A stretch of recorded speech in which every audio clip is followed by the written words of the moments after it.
This is the G Podcast with your host, Tommy B. Hey, what's up, y'all? This is the G Podcast. Episode 140 is in the building. Yes. Hello. I'm your host, Tommy B. So much to talk about, y'all. Once again, it is like Biden's best week, y'all. I got to go ahead and do it. I don't know how. But it's Biden's best week, y'all. He's a happy man. They passed it. As we speak, like stuff, you know, this is grammatically incorrect, but stuff be happening on Sundays. I mean, you know what I mean? It pops off on Sunday. I don't know, things pass. Unfortunately, people pass away. But Sunday is the day to tape. I mean, a lot of folks, it's just a lot of activity on Sunday. But I'm your host, Tommy B. So much to talk about. Brittney Griner is going to get 9 years or has been given 9 year sentence. And we're going to talk about that because actually that's not such a bad thing when it comes down to moving forward to try to negotiate her release. We'll talk about that. Biden catches COVID twice. Again, so nice. He got it twice. And you know what? It led to his best week ever. So maybe he needs to keep COVID. maybe COVID is the way. You know what I'm saying? It's like, he caught COVID twice and he had a better week. And, after all hope was lost, y'all, we might be seeing justice for Breonna Taylor in Kentucky. I mean, it took the feds to jump in to do it. But, it looks like we might be seeing, some justice via the federal government, Department of Justice. Department of Justice is jumping in and hopefully we'll see something. But this is the G Podcast, y'all, episode 140. Each week we do news, politics, pop culture, that piping hot tea from the one and only. Y'all give it up for Tonya B in the building. Yes. Tonya B. And is it the month-long birthday celebration, Tonya B? That is correct, yes. Let me go ahead and give you your... Oh, there you go. Tonya B is in the building. Hey. Byrdwire, again, Fridays and Saturdays, 8 p.m., 10 p.m., Saturdays at noon. Tonya B, what you got going on? I mean, when it comes down... interestingly enough... Yeah, you did your Jesse Johnson tribute this past weekend, but go ahead. Yeah, and you know what? I just want to say shout out. I got more social media engagement on that than I have in a very long time. I mean, so shout out to all the people, that checked in. And, I said I would have some wig splitters for you. I know a lot of people didn't know, and I used to be one of them. I knew that Hugh was very involved in one of the biggest records of the 83-84 was, along with Jaron Lewis, Sherilyn's Preppy, which gave us her hit Encore, which everybody played. Cool. Yep. That was a Jesse Johnson deal. And also, a lot of people did not know. I used to be one of them. That Jesse Johnson actually wrote Nights Like This, recorded by After 7, that was in the 5 Heartbeats movie. That was one of the most played songs from a movie. Wow. And it was an award. It got an award for that. Who knew? So Jesse been dipping it and doing it behind the scenes. 2015 with D'Angelo and the Vanguard, won a Grammy. So he really has been doing a lot behind the scenes. He didn't just go off into the sunset, a lot of movie soundtracks and another 48 hours and things along that line. So I just thought he deserved some shine. And apparently a lot of people agreed. So I'm going to give it up, Jesse Johnson. I mean, I'm telling you though, my song, Can You Help Me? That's my jam. Yeah, when that came on, that intro, dun, dun, dun, dun, dun, dun, that was my I know, it's like, I could not do that. And then again, his top charted record was actually was Sly Stone. I'm like, how he got Sly Stone to come out of the van down by the river, even back then, to record Crazy, and Sly was in for the video too. But so got to give it up to him. Here's the odd thing, because you played Jerk Off by the so I got to give it up to Jesse Johnson. I said jerk off. Yeah, jerk out. By the time. Again, people didn't realize that was the Times' only number one record, and people also didn't know. He said a lot of songwriting credits were taken away from him, but he is a co-writer of two of the Times' biggest hits from the movie Purple Rain, which was Jungle Love and The Bird. He co-wrote them as well. Very cool. So give it up. Great job this week, by the way. Good job again, as always. As always, welcome back. Look forward to you. Definitely some hot tea. We got a lot of stuff going on. A whole lot of great tea this week. So we're going to get into that. And y'all give it up for the one and only. He is back, y'all. And another birthday. It's like August is the birthday capital Yeah, brother. Y'all give it up for the one and only country. Hey, hey, country commentator. I was gonna wait until the end of the show for this, but people missed you. One of the audience said that you remind them of themselves sitting on the porch. Old man sitting on the porch. So he said, give you a, let me make sure I do it right. Give you your air horn. And the other one, if you watch the show either on YouTube or, we have another link that brings you into actually a studio called Riverside. Somebody else asked about your, now this is a trip, Vi. So you there? Can you hear me? I'm here loud and clear. They asked about the Schiffero in the China cabinet. They say, is that a real China cabinet or is it just a background? Tell her it is not a China cabinet. Is it a Schiffero? Definitely real. No, what you call them things? Everybody get from they go to Germany. It's either a curio or a break front. See, we called it a China cabinet. We called it from like Cooley High back in the day, Schiffero. No, my wife, she had that handmade while she was in Germany. She designed the whole thing out of made. Well, they just asked if it was real because it's old school. It's real. Okay, so it's definitely real. It is real. See, Vi, you don't think people pay attention. You don't think people pay attention to you. I see. It's so real. They were asking, "Hey, where is Vi?" And they, and we got some great comments. The crystal, Tell them the crystal and all is very real. Okay, cool. You want to put a price on it? Put it on eBay? No, I wanted to, but my son said, "Do not sell it." Do not sell it. Well, cool, very cool. But I'm telling you, people, you got great comments as well. Tonya B always gets her comments about her tea. But you were getting comments about the benediction as well, man. So good to have you back, man. I know a lot's been going on. You've been traveling. I'm glad on the last one I didn't offend anybody. I told them that don't be going out partying that night. Thank God bless them. No, it was good advice. Actually, you got, people said it was good advice. Go ahead, Tonya B. Yeah. You know what I say, Vi. Don't be out here Tootsie rolling, dipping it low and spreading it wide. That's how we got where we are right now. So it's okay. Ooh, it's okay. It's okay. Nancy Pelosi over there Tootsie rolling in Taiwan.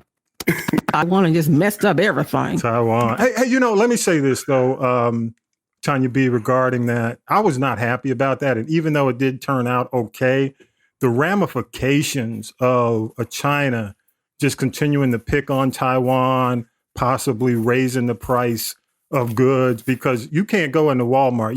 Vi, you used to work there.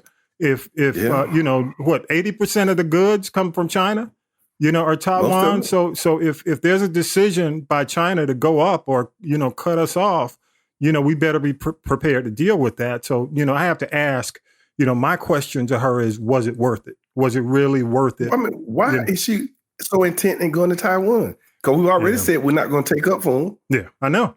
I mean, I go over there. China said, leave him alone. Yeah. With so much going on, luckily Biden had a good week. Because I think if Biden would have had a bad week, I don't think the conversation would be as pleasant in the White House with the Speaker of the House. But I'm going to leave it at that. Hey, y'all, again, this is episode 140. This is the G Podcast. So much coming up. And let's do this because we got a lot to talk about. I do want to go ahead and do the news headlines. So let's do news with the one and only Syracuse Mike, and we'll come right back. Here we go. News team, assemble! It's time for the Week in News with Syracuse Mike. Tuesday night, by a vote of 86-11, the Senate passed legislation to expand health care benefits for millions of veterans who were exposed to toxic burn pits while serving in the military. Burn pits were used to incinerate waste plus hazardous material and chemical compounds at military sites throughout Iraq and Afghanistan. You've been hearing about this battle for several days now, especially from comedian and activist Jon Stewart. Many Republicans initially supported helping the vets, but then objected to the bill, saying they had an issue with switching the burn pits fund from discretionary to mandatory spending. They say the move would free up $400 billion in a way that lawmakers could use the money for something else. To pass it, the two parties finally agreed to a series of amendment votes. Tuesday, she became the first U.S. House Speaker to visit Taiwan in 25 years. In a statement, Nancy Pelosi says the congressional delegation's visit to Taiwan honors America's unwavering commitment to supporting the country's vibrant democracy. China is not happy, condemning the visit as a serious violation of the One China principle. China maintains Taiwan as part of their territory and has threatened serious consequences if Pelosi made the visit. The official U.S. position is to not support Taiwan independence. In a rare example of support from across the aisle, Senate Minority Leader Mitch McConnell says he agrees with the visit. I think it's important that the Speaker did go to Taiwan. I don't think the Chinese get to tell members of Congress where they can go. The White House is in an odd position, not wanting to be seen as critical of Pelosi, but also kind of wishing she wasn't in Taiwan. President Biden has signed an executive order meant to make it easier for women to cross state lines to get abortions. I commit to the American people that we're doing everything in our power to safeguard access to health care, including the right to choose that women had under Roe v. Wade. In a virtual appearance, Mr. Biden also had a warning for Republicans, telling the GOP the issue could damage them politically. The Biden administration has established an interagency task force to respond to the recent high court ruling that overturned Roe v. Wade. The White House says the Department of Health and Human Services will come up with specifics on how they will work with states to provide Medicaid waivers. Yesterday's executive order comes as there were celebrations in the state of Kansas after it became clear Tuesday evening that voters had decided to protect abortion rights in the state's constitution. Rachel Sweet is with Planned Parenthood. The voters of Kansas have spoken loud and clear. We will not tolerate extreme bans on abortion in our state. The victory and the percentage that it passed in a Republican and socially conservative state like Kansas is being noticed across the country. In Georgia, pregnant women will be able to list their fetus as a dependent on their state tax returns. Again, this is state taxes only. It's still a bit unclear what happens if the woman applies for an exemption and there's a miscarriage, and what type of documentation will be required to prove a pregnancy. Of course, child support from the father is another issue that state officials will have to clear up further.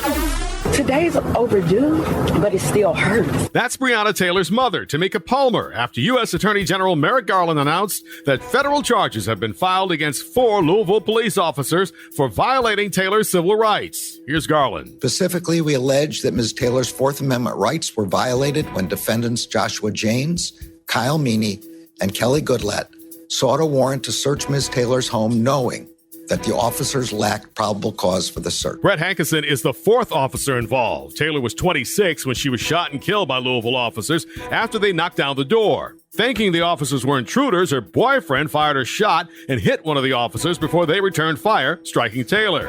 One of the issues driving the federal investigation, false and misleading statements tied to the search warrant. The U.S. has declared monkeypox a public health emergency as cases top 6,600 nationwide. Georgia has topped 500 cases. I will be declaring a public health emergency on monkeypox. That's Health and Human Services Secretary Javier Becerra. The announcement basically means emergency funds will be freed up, health agencies will be able to collect more data from states, and this declaration should speed up vaccine distribution.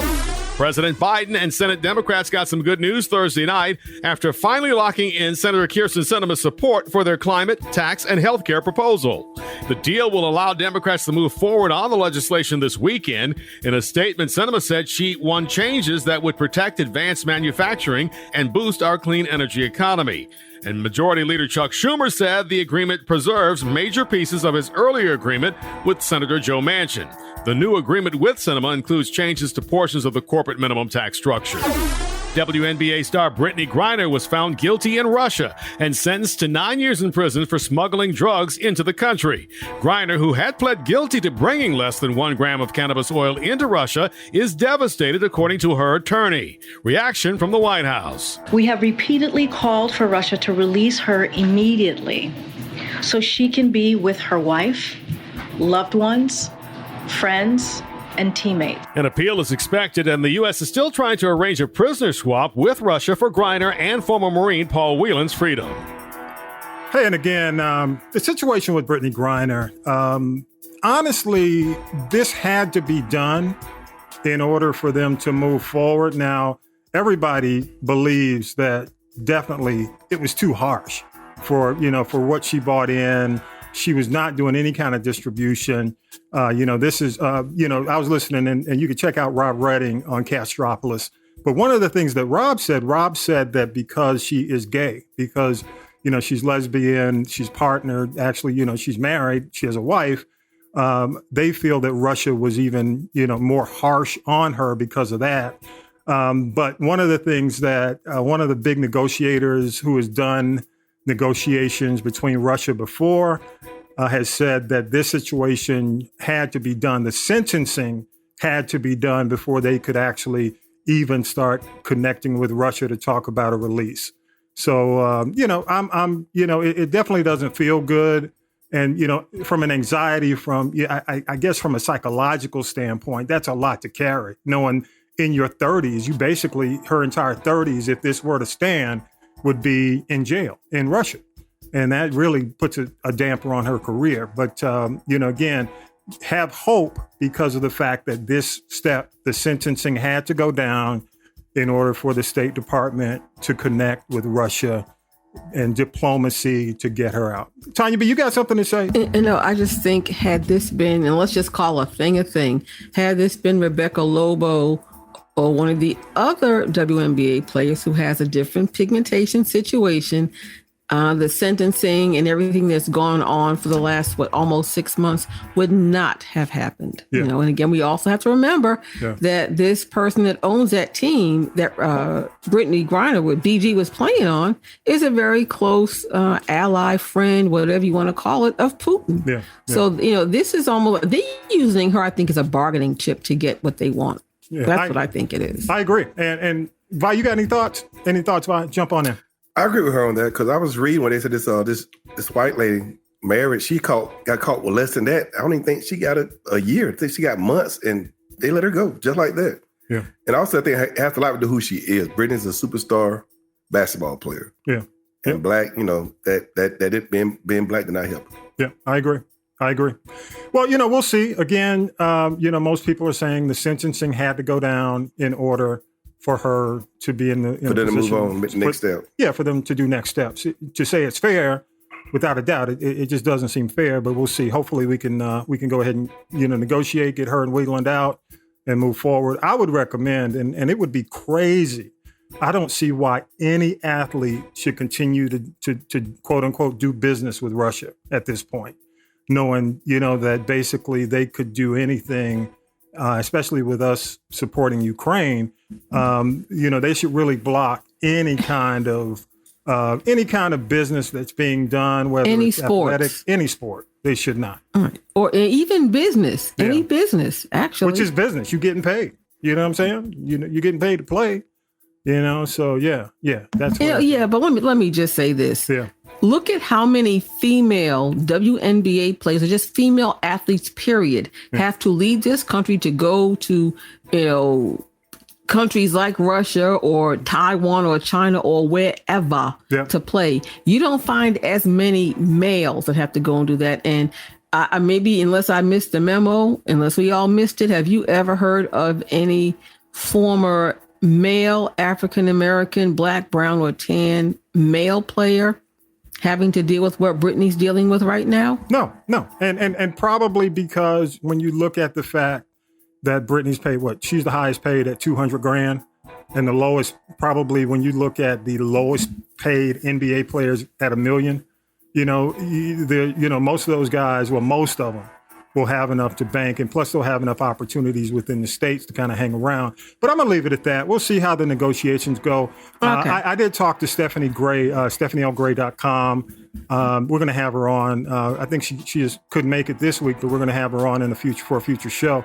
And hopefully maybe we can have her on when Brittney's released to kind of talk about her experience, because she's an international. She played in the international leagues as a pro, so she can give us some insight as well. One other thing I want to jump to, we just had the bill pass, and one of the things, and I'm not going to spend a lot of time. What I'll do is post a link on our podcast page because there's a lot to it, and I just don't want to go down the list. We got a lot on the show today, but I will post the link to what's in the bill and what's not in the bill. I was a little surprised by what's not in the bill. And this is probably why Bernie Sanders was upset, and you've heard zero from AOC, because a lot of the stuff that they were pushing for was not in the bill. And I would say the reason it's not in the bill is not because of the Republicans, it's because of Sinema and Manchin. Those are the two reasons why a lot of things were taken out and negotiated for, because primarily, the Republicans weren't going to vote for it anyway. This comes down to Sinema and Manchin. But one of the things that it will do is it will bring down the cost of insulin to cap it at $35 a month. There's some, what do you call stipulations with that. But the other thing, free vaccines for seniors, the Affordable Care Act, they're going to expand the subsidies. And also they're going to put an inflation cap on pharmacy companies to where, and they can also negotiate. Medicare can negotiate with the pharmaceutical companies. But the other thing is they're going to put a cap on drug prices so that drug companies can't exceed inflation when it comes down to raising drug prices. Because they'll jack it up in a minute. As soon as the demand hits, it'll be like 100 times profit, in a year. So bottom line is there's a lot of good. And I give Biden credit, and I give the Democratic Party credit when credit is due. But it's not like me being on a sports team, or actually supporting a sports team. These guys work for us. So when they don't work for us, you need to call it out and not have the kind of loyalty to where, if either you roll with the Democrats or you don't. No, I didn't do it for Obama. I didn't do it for Clinton, and definitely didn't do it for Bush.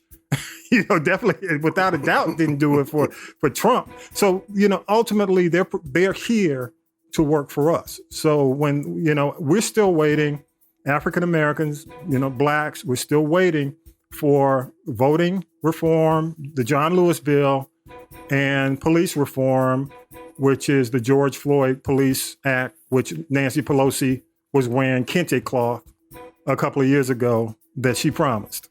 So, I get this and I applaud the week that they've had, but there's still things that, that impact the African-American community. And he said he had our back. So let's see if he does. He's got time, but let's see if he does. I'm gonna leave it at that, y'all. That's what I got. All right, y'all, let's do this. Let's take a quick break. And you know what I'll do? Let's take a quick break and we'll come back with Tonya B and the T. All right, here we go.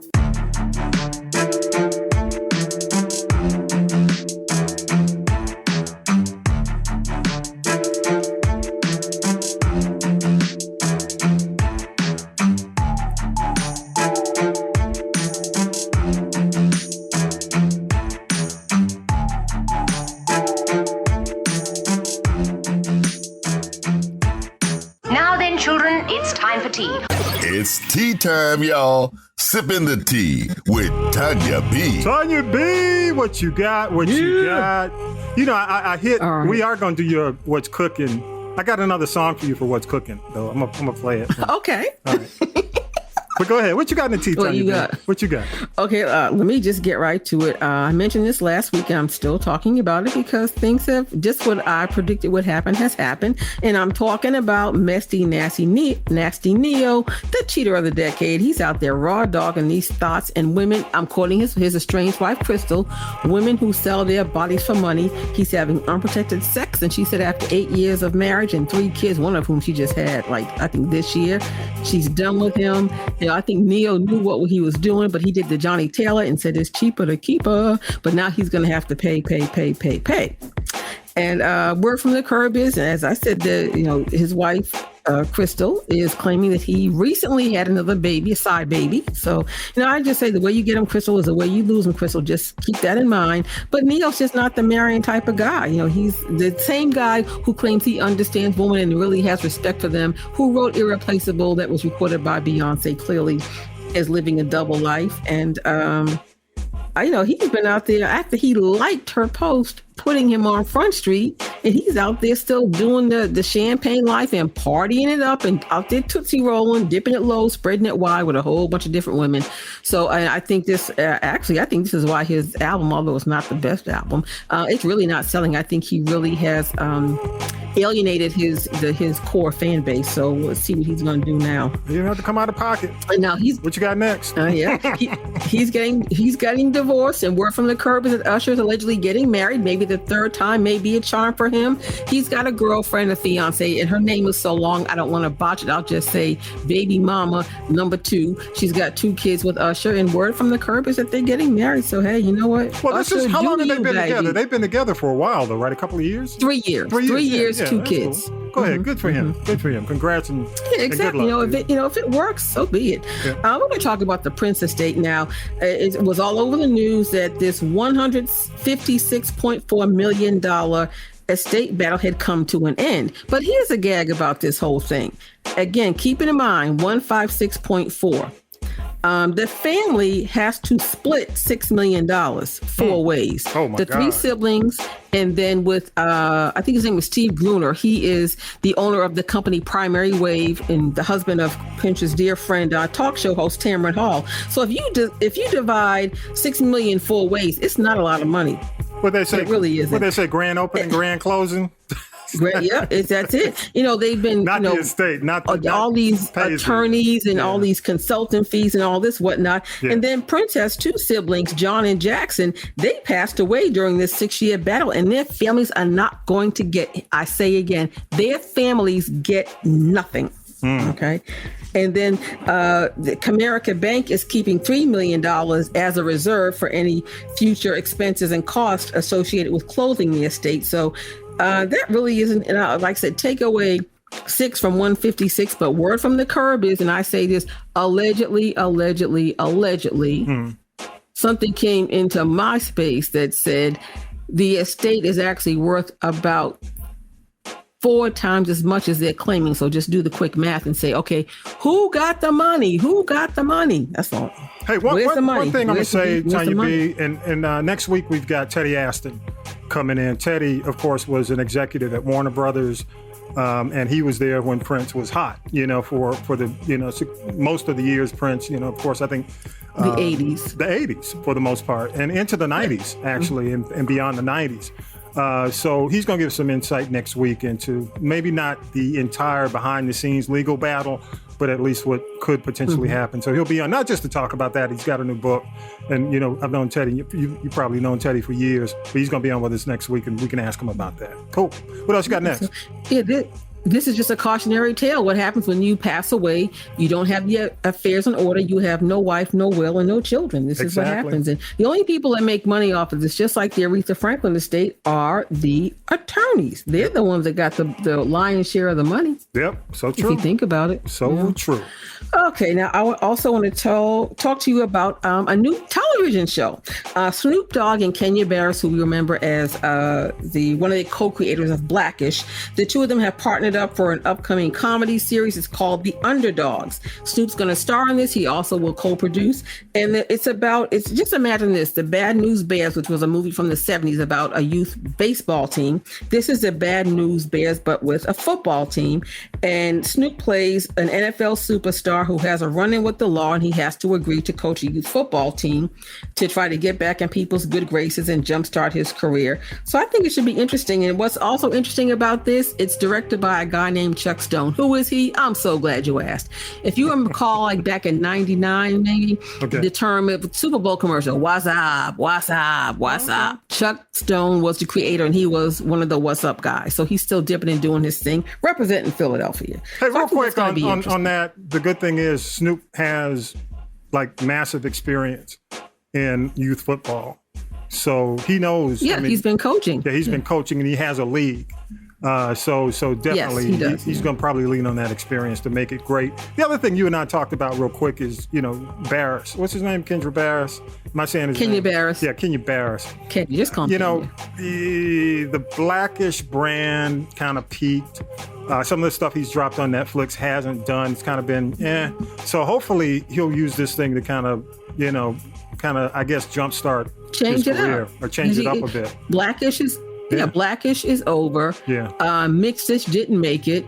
Grownish is still on.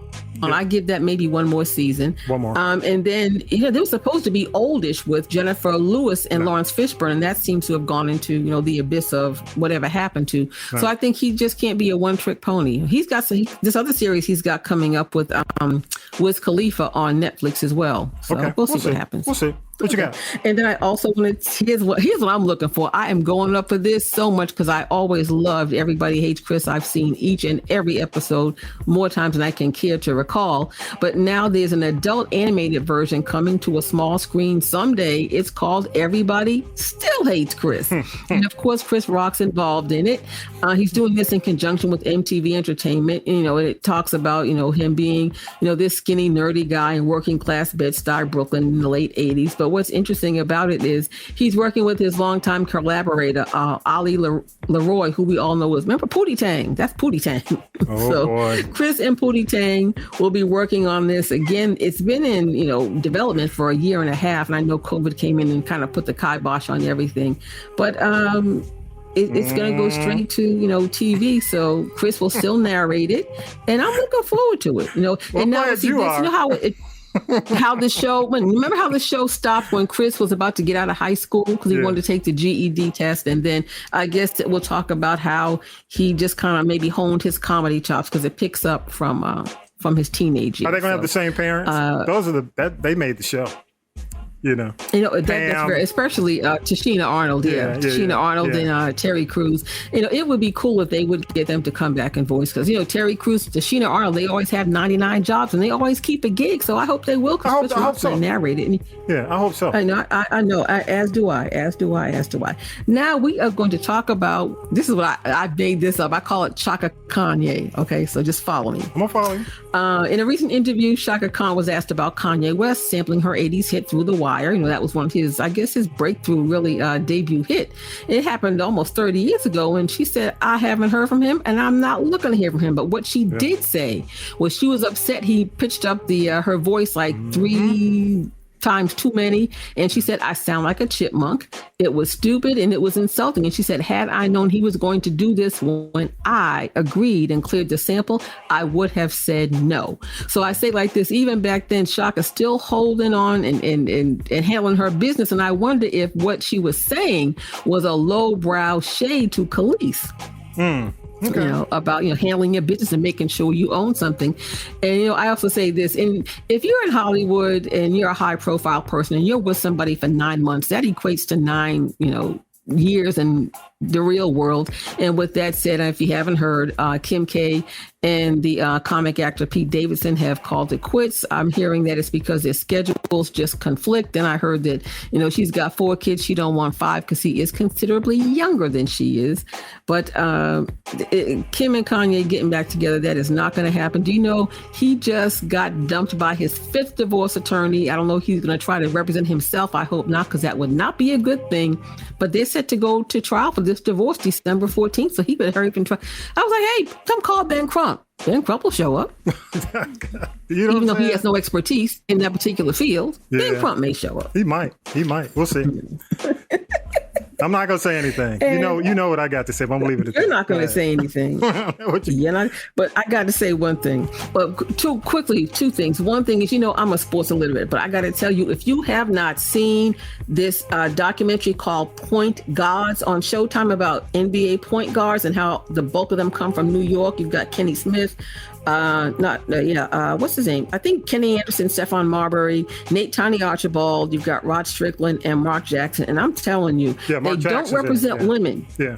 They don't represent women. Yeah. I'll get that. That's what I didn't like. But again, I thought it was great. And all of these plays, what they did and I get it, to get to just make that mark in sports history. Almost every player that I name who's in there is a co-executive producer, which means they all put money in the pot to get this documentary done. And I thought it was great.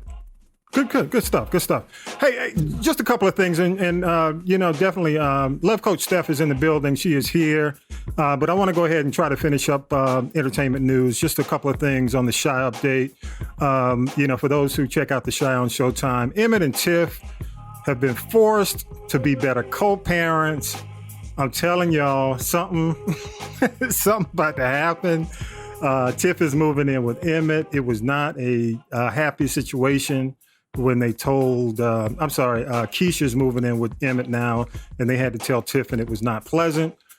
Tragedy strikes. Jim and Jake are no longer going to be parents. And Bakari, this guy, I'm here to tell you, for those of you who watch The Shad, you got to watch out, brother. That's Jason Weaver's character. You got to watch out. Papa, y'all need to stay away from this dude. I'm telling you, I can smell it.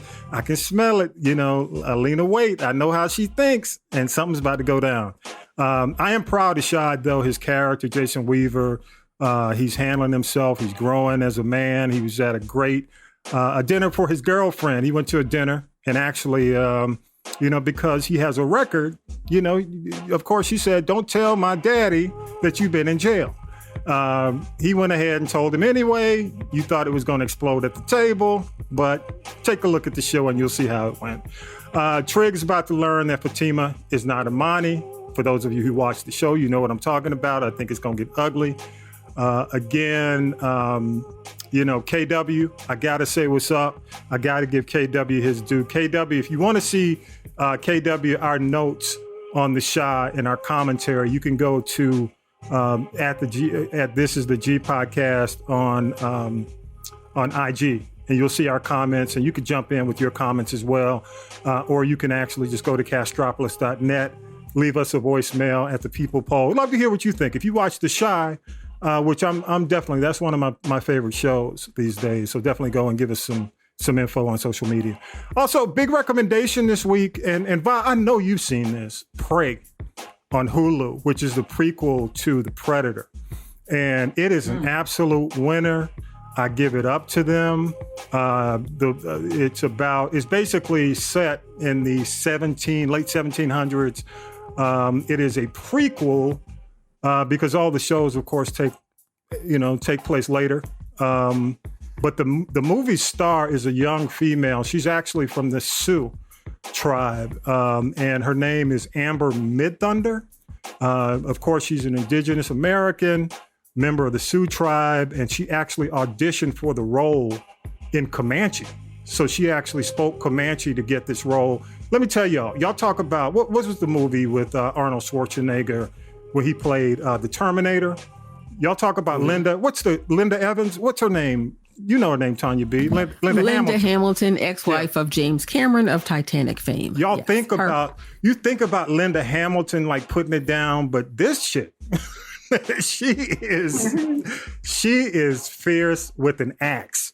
So that's all I got to say. Y'all check it out. It's on Hulu. It's called Prey, Prey. Definitely, it is my top pick for the week. Also, if you're a fan, which I'm a fan of Google and Baka Raw, her new series is Surface. It's on Apple. It is impressive. And actually, if y'all don't know Google, she's from Beyond the Lights, by the same director who did Love and Basketball. She plays the star and, the singer in that.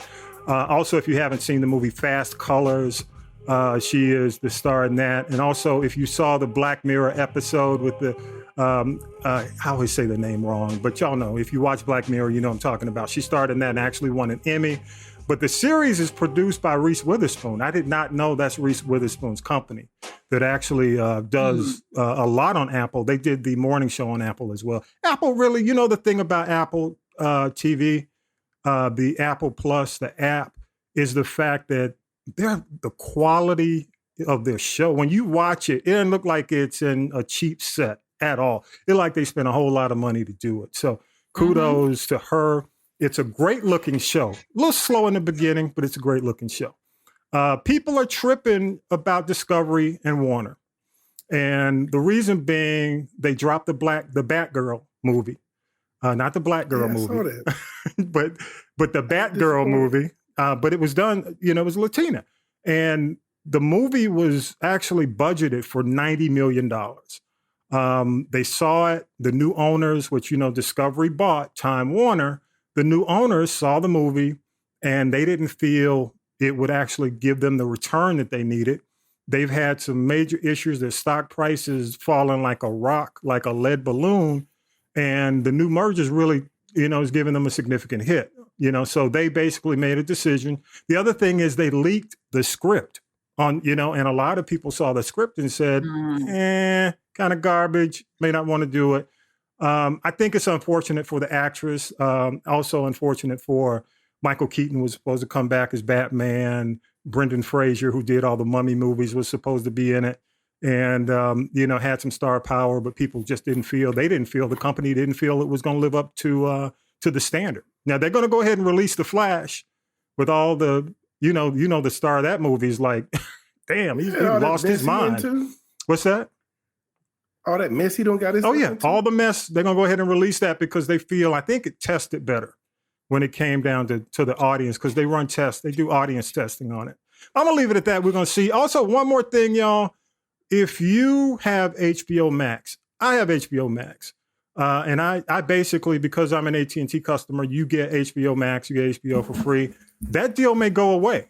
And what they're going to do. Maybe not for long. Yeah, maybe not for long, because what's happening is your HBO, all that is part of your AT&T. But what they're going to do is supposedly combine all the apps, HBO Max, all that under a Discovery app. So all their products, all their brands are going to be under HBO Max. Well, not under HBO Max, but it's going to Discovery HBO Max, which is going to probably push out the deal that they have with AT&T, because now they're looking at the bottom line.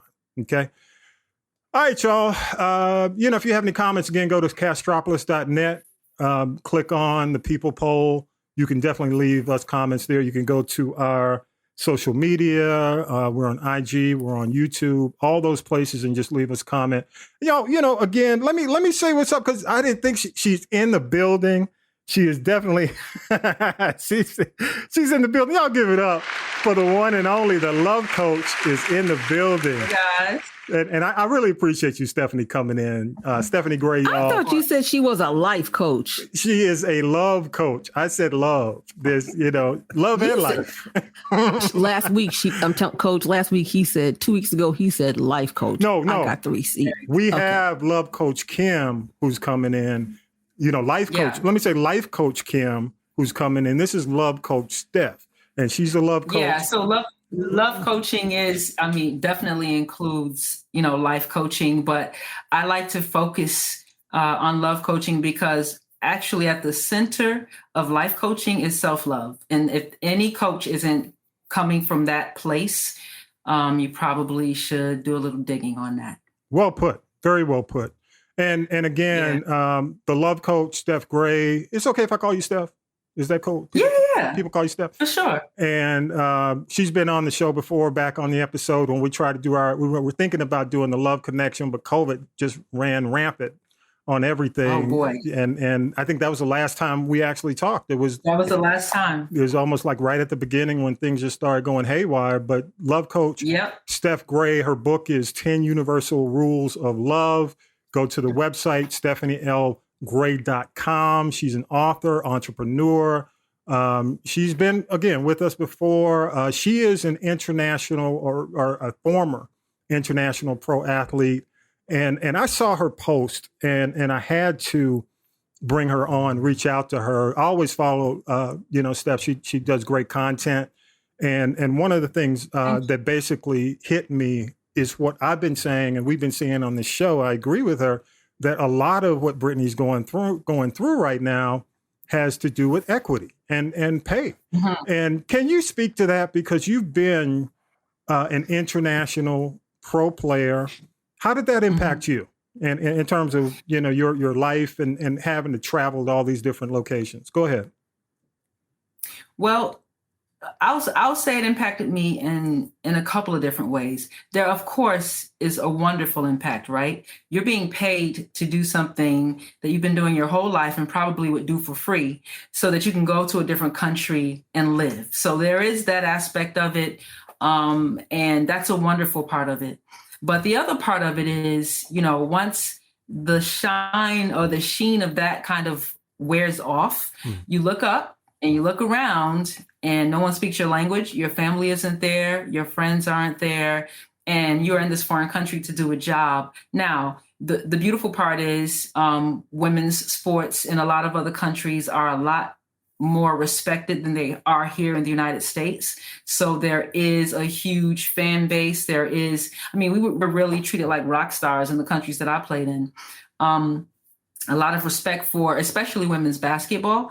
But the other aspect of it is we have to do that, right? So if you're speaking about the WNBA in particular, you have these franchise players like Sue Bird and Brittney Griner, and I mean, back a little bit before I was playing, Lisa Leslie even, and, you know, Rebecca Lobo, who's now a commentator. Like, all of those women had to go to Europe to make a livable wage, to make the equivalent of what still not a franchise player makes in the NBA, but just the equivalent of what maybe that last bench player makes. And so on that post, you'll be surprised. And this especially came from men. Oh, Lord. Which, you know, no one cares about the WNBA. No one likes the sport. They're not going to make as much because it's, you know, it's not as popular of a sport, and, you know, it's not making as much money, on and on and on. Valid arguments, right? Yeah. Valid arguments. WNBA does not have as much of a draw as the NBA. But I'll tell you what, when the NBA was 25 years old, they were on the brink of, in fact, before Larry Bird and Magic Johnson entered the NBA, they were on the brink of going defunct. Yep. And at the time, it was also the ABA. Hey, let me say this, Stephanie. If y'all don't believe that, take a look at Winning Time on HBO, because it speaks to that. Right before Magic and right before Bird, these owners were just nickel and dime, and they were trying to figure out what we're going to do, how we going to continue this. That's right. Yeah. And at that time, the NBA wasn't 30. I believe it was like 28 years old at the time. So if you want to compare the timeline where the WNBA is right now, I would say it's a lot farther along than where the NBA was at the same age. Okay. In terms of popularity, in terms of people knowing about it. Now, I think just in general, women's sports in this country are not well received because women athletes, if you don't look a certain way, a lot of the market, the product itself is normally marketed to men, white men in particular. And what white men want to see are not strong Black women running up and down a basketball court, some of whom may be LGBTQ, but even if you are not, you know, if you look strong, that's not attractive to the typical consumer of NBA basketball, which, believe it or not, is a white male. That's not just women's basketball. That's women's sports across the board.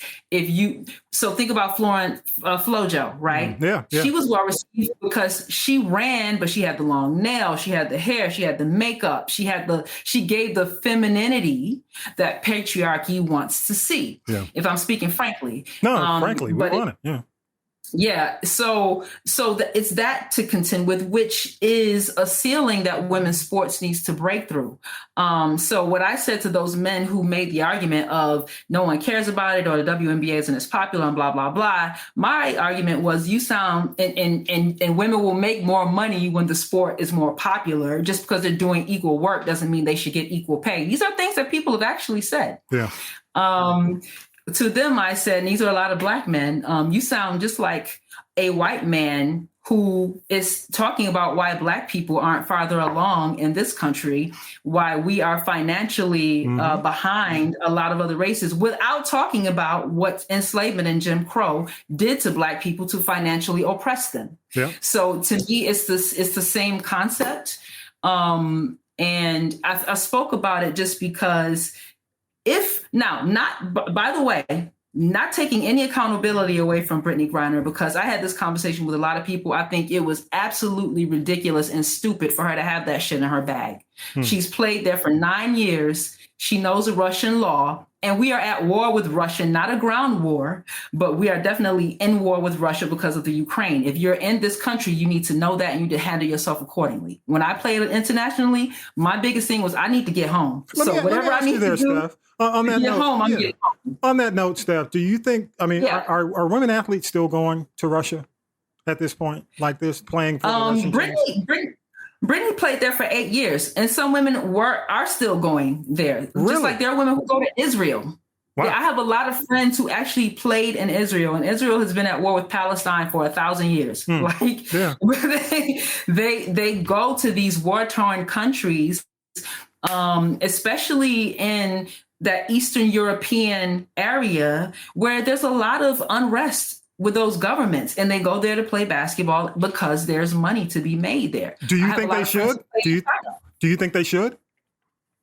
At this point, right now, at this stage, after I wouldn't play in Russia right now. Absolutely not. Yeah. I wouldn't recommend playing in Russia. I wouldn't recommend playing anywhere where the government is unstable, because that would endanger your chances of coming home. And that's the most important thing, not the money, but being able to come home. Yeah. But the point I was going to make before the accountability piece is she shouldn't have to do that.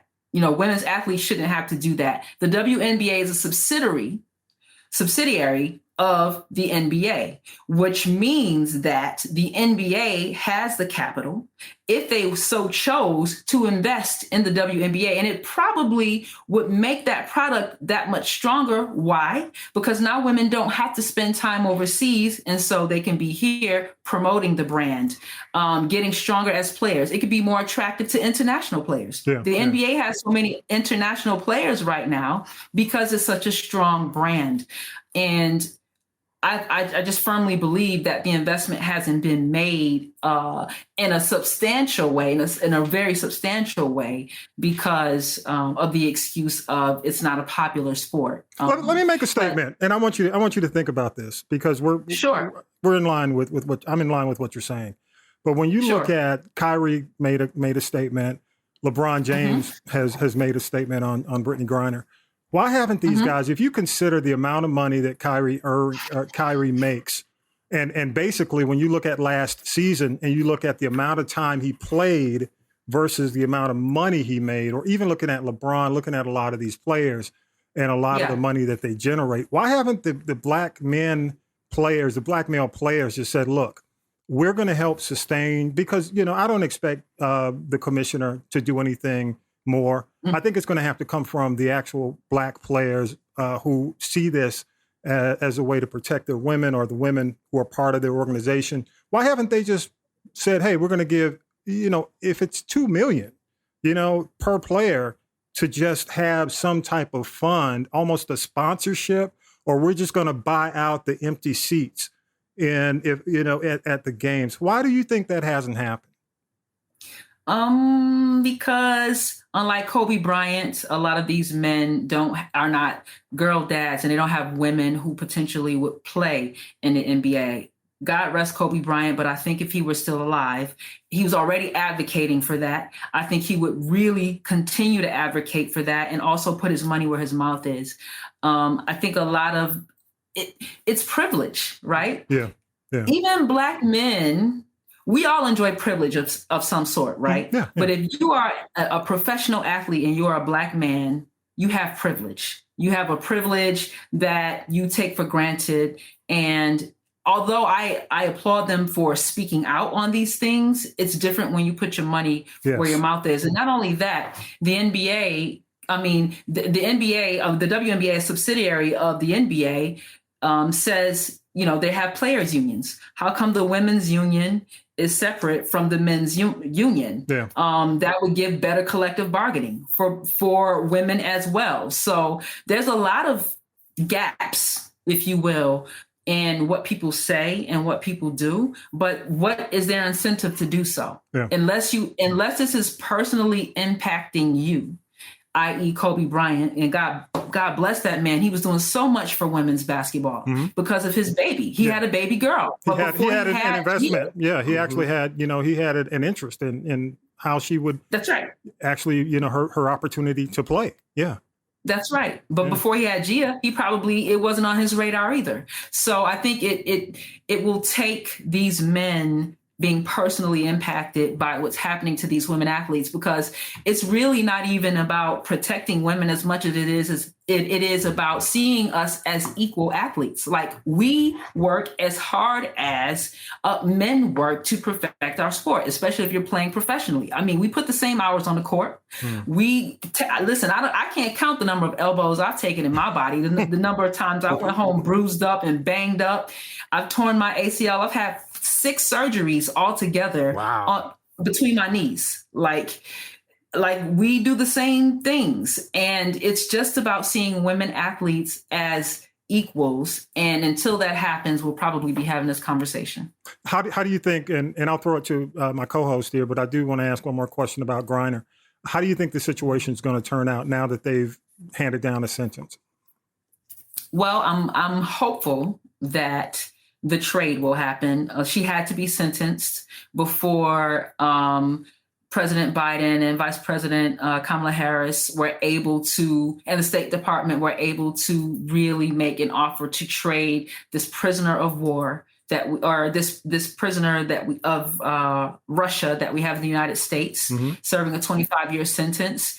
Before we're able to make that trade, she had to be sentenced and legally put into their camp there. And so now that that's happened, I'm certain that the U.S. government is doing everything they can to bring her and the other U.S. I think they have 2 Marines that are there imprisoned as well, and they're trying to package that and bring them home. So I'm hopeful that by the end of the year, maybe all of them will be home, because I wouldn't want to be in prison anywhere, but I damn sure wouldn't want to be in prison in Russia. Nope. That's like the old movie. What was the movie back in the 70s? Midnight Express. Oh my God. Yeah. Oh my. And Papillon. Those 2 movies like run through my head when I think about Russia. I'm like, oh my God. No, please. I would never in a million years want to be there.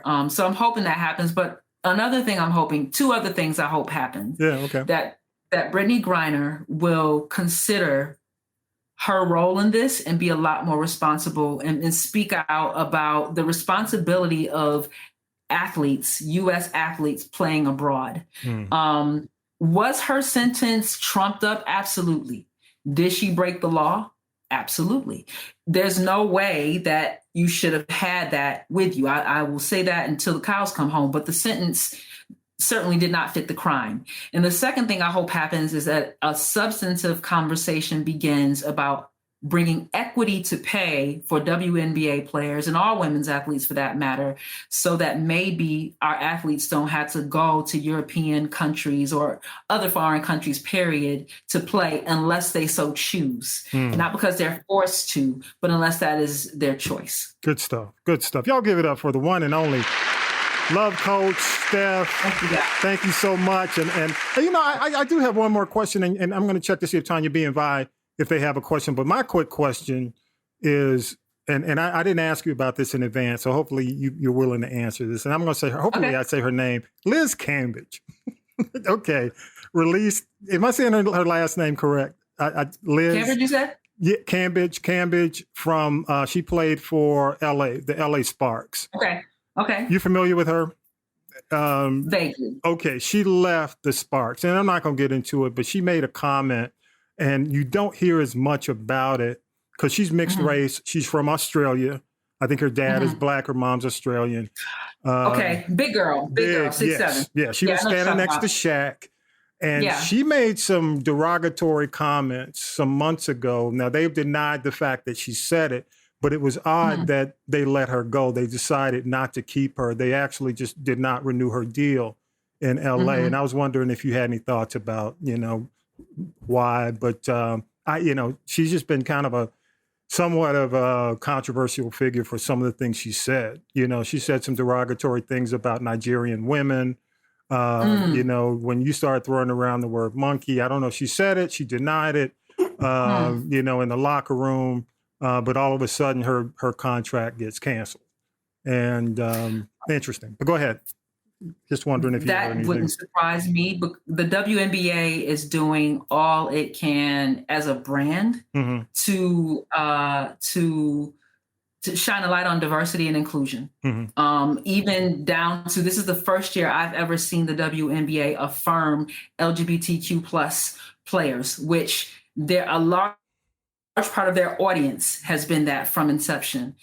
So it doesn't surprise me that they would part ways with her. I saw her, that young lady is troubled in a lot of different ways. She's a brilliant and talented ball player, but she's definitely troubled.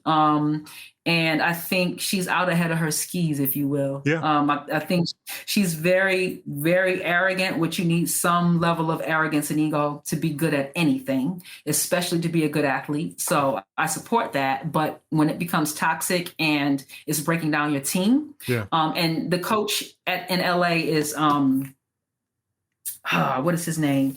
He's a pro ex NBA player. I can't think of his name right now. Yeah, he played guard for the Lakers. I know you're talking about. That's right. His name won't can't come think to of his me in a name right minute, now. but I know you're talking about. He coached in the NBA. Yeah. Yeah. Someone of that caliber as a coach, I can totally see him saying, "Get the hell out of here. I don't want that toxicity on my team." He's a champion, so he knows what it takes to get there. Well, I'm glad whatever was going on, it was a distraction, and I think they made the move to kind of they called it divorcing her they were divorcing themselves from her contract. I said, damn. But anyway, thank you so much again for coming on, and congrats to you. I think since we had you on the show, you've gotten hitched, and yes, again, your beautiful wife, and you know, I think you got. Are you happy now in the ATL? Coming from, because you're Chicago, right? You're Chicago. That's right. You're not homesick, are you? You're not homesick. I'll tell you what I miss is Lake Michigan. I've never been landlocked before. So I miss Lake Michigan, but I can't front on the A. I'm very happy here. It was one of the best moves of my life. So I'm happy to be here. And thank you for asking. Oh, well, thank you. And congratulations to you and keep up the great work. Will you come back and do some love coaching in the future? Absolutely. Whenever you need me, Tommy. Well, I appreciate you. Thank you again. Y'all give it up for the one and only. One and only. We need the love. Thank you so much, man. Love Coach Steph. Thank you so much. We appreciate you, Stephanie Gray. The website is stephanielgray.com. That's stephanielgray.com. On IG, she is I Am the Love Coach. And yes, she is right here in our very own ATL. All right, y'all, again, go to castropolis.net. Everything you need is there. Definitely. I'll have a link for the information I talked about on the new bill that's passed, so you guys can go in and see what benefits there are for you. I think that there are some opportunities, but I think there's a lot of missed opportunities, but I'm going to keep it positive. But I will say, one of the things is we still have to hold them accountable. And I'm not going to get on my soapbox because, I start beating that dead horse. I done beat the dead horse. The bones are gone on the dead horse. I've been beating. No, you beat that horse back to life. It came back from the dead. I'm and it has everlasting life. But you know why, Tonya B? Because people call me and say, man, why are you so hard on Biden? You need to be positive. You need to be happy. I said, I'm not. Because the last thing he said, one of the biggest things he said in that inauguration address, as well as his acceptance speech in November, was, the African-American community had my back when things were at their lowest. We turned things around for him. So, don't put us on the back burner. That's all I got to say. I'm going to leave it at that. We're going to go to final thoughts and then close out the show. But again, happy birthday to both you guys. I mean, to both my co-hosts, to Tonya B. It's her month. The birthday month, all month long. Oh, yeah. But we forgot somebody very important. To Vi dipping it and doing it. I saw you, man. Was that a red Solo cup in your hand? But I digress. Go ahead, Tonya B.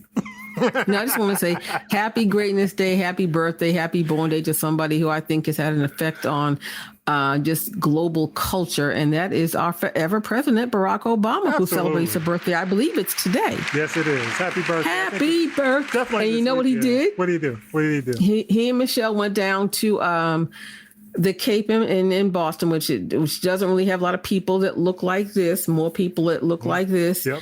And they are supporting an African-American film festival down there. So if anyone's into film and things like that, they have them in, Orlando and Atlanta and Miami and everything, go support, the CAPE.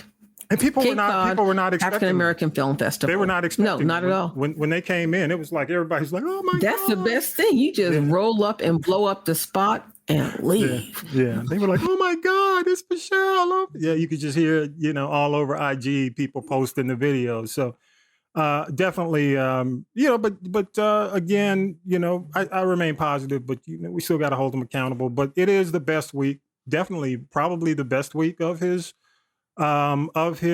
presidency. When you look at the fact that they took out the Al-Qaeda leader, they got the PACT Act passed. You and I talked about the burn pits. You were in Iraq, so you know about the burn pits.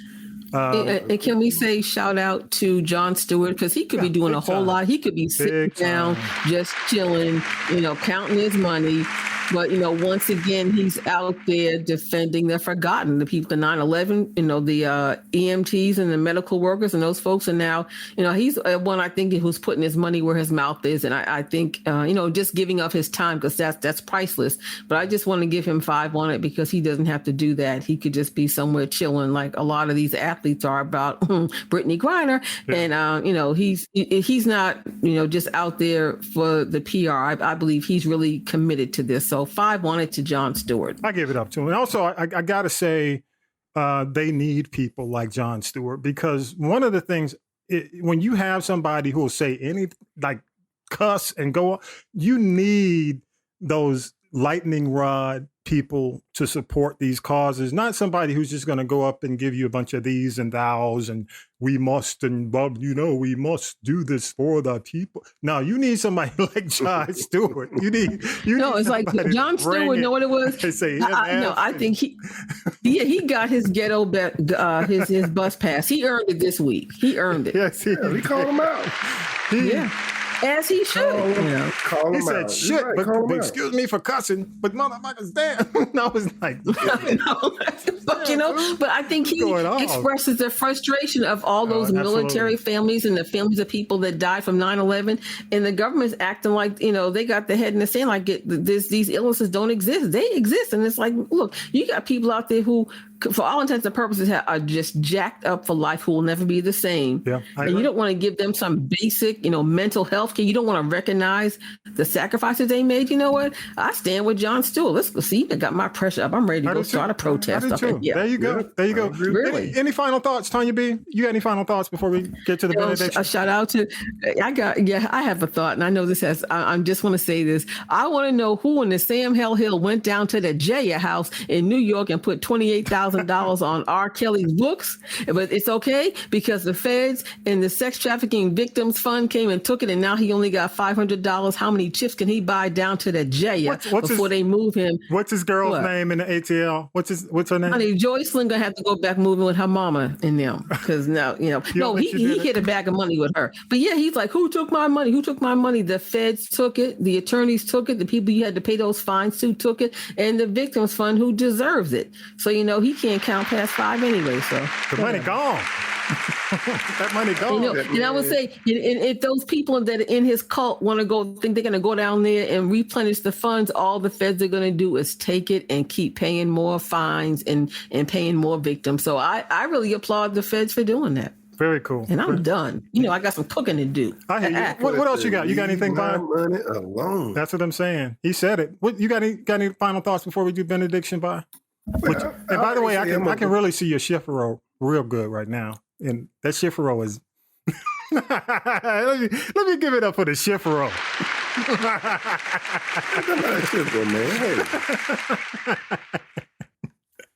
Go ahead, man. I threw you off, didn't I? You did. I don't know what to say no more. Come on, man. Come on, Bob. All I'm gonna say, to the people who are all on this Deshaun Watson gig, I'm saying, I'm not saying the man did anything wrong, but I think he didn't get to play ball last year. And this 6 months, like the judge said, yeah, he was wrong, but he didn't commit a violent crime. If the women really wanted him to pay, why did they agree to sell out of court? Yeah. Now you agree to sell out of court and you still want to punish it. If you really want to punish it, why didn't you just hold your ground and go to court with it? Yeah. So you want your money and that because COVID is real and they needed money to pay their rent so they wouldn't get evicted. That's why they settled out of court. Come on now. But you know what? No, but you can't have your cake and eat it too. Yeah. Oh, no, I agree with you. But again, the struggle is real and they didn't want to get evicted. They got their little go away money. That was some go away money. My thing is, so if you going to take the money, then stop talking about he didn't put it. You took the money. Y'all took the money. But you take the money, then all bets are off. You took the money, so all why bets are you still are talking off. about he didn't, but you took the money, but y'all took the money. Yeah. Y'all could have went to court. Y'all chose not to go to court. Yeah. They couldn't afford to go to court. Come on. They're about to get evicted. Vi? I'm not trying to, but I understand, like I said, I'm not trying to protect him. I'm saying I hear you, man. I hear you. I mean, just let it, it's time to move on. But I will say this, that franchise is going to be everywhere they go. It's going to be, there's going to be protests outside. I mean, the women's organization. Cleveland don't care. Cleveland doesn't care, but they're going to be going everywhere. Cleveland said, if he win, one thing about the NFL, If you win, they look the other way, right? Winning cures all. But I'm going to say this. Let me say this, y'all. I'm going to say this. He has to win, because if he does not win, it's going to be holy hell in his life. You know what? I'm telling you. He's already in holy hell. He's in Cleveland. That is holy hell. He is the highest paid. No, not because of the fact that because of these all of these settlements by and Tonya B, but also because of the fact that he's got guaranteed he's the highest paid player in the league right now. For now. To Lamar Jackson. We'll see what Lamar Jackson. His contract. Yeah, we'll see how that goes. We'll see how that goes. But one more thing, I do want to ask, and this is one more, just real quick, and then we'll close out the show. I just want to mention this before we go. Hank Aaron, and I want to thank Harold Michael Harvey. Hank Aaron is actually getting the bust of Hank Aaron. If you've ever been to Turner Field, which is now owned by Georgia State, for all my ATL folks. They have moved the bust of Hank Aaron from the Turner Field location and decided to put it in Adams Park, which is actually my old stomping ground. It's where I played, youth football and youth basketball, but it's only about 3 miles from his home. There's an article that Harold Michael Harvey did, and I'm going to make sure that we have that posted on the podcast notes. But hey, Vi, let's go ahead and do it, man. And let's see. Let me get it ready. Don't say nothing, Tonya B. Here you go. You ready for the benediction? I'm ready, my brother. You know Tonya B always jumps in. Hallelujah. I know you're going to get me. Go ahead, Vi. Go ahead. What you got? Give us the benediction, man. Often we ask, what does God expect from me? Here, Moses gives a summary that is simple, informed, and easy to remember. Here are the essentials. 1, fear God. 2, live in a way that pleases him. 3, love him. 4, serve him with all your heart and soul. And 5, obey his command. Too often, we complicate the faith and man-made rules, regulations, and requirements. Are you frustrated and burnt out from trying hard to please God? Concentrate on his real requirement and find peace. Respect, follow, love, serve, and obey.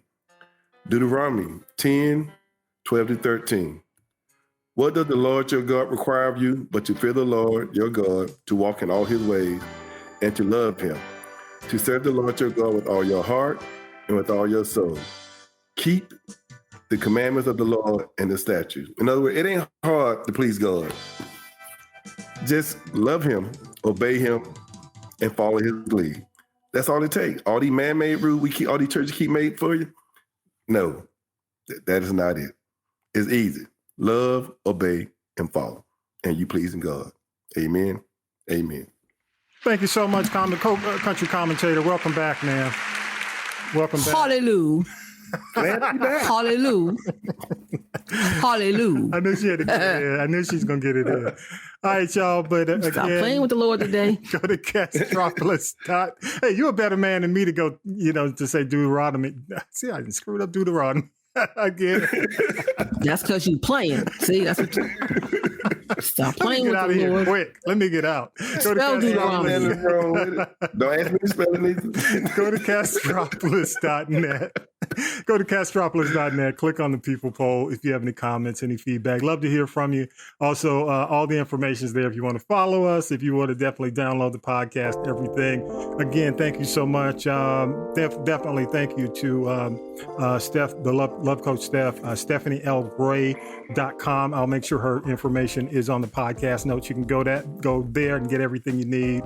I'm sounding like Obama. The older I get, I'm sounding like damn Obama. Me and you both by getting to 60, man. I'm sounding like Obama. Episode 140 is in the can, y'all.